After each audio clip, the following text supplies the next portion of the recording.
Sikhuluma ngengoma yakhe ke esibu wakaZulu ithi manje ingoma baba ngiyabonga.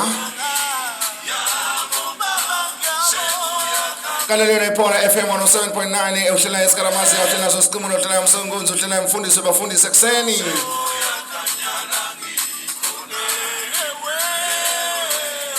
Sizwa lapha phansi eDumbe ithi baba ngiyabonga esekuyakhanya la ngiyakhona sengiyabona phambili.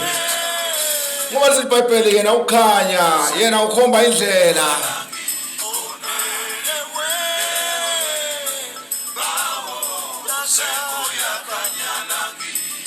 Got to start exactly 2 minutes before 4.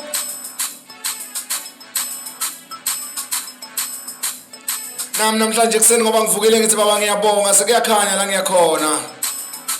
Baba ngiyabonga sengiyabona phambili.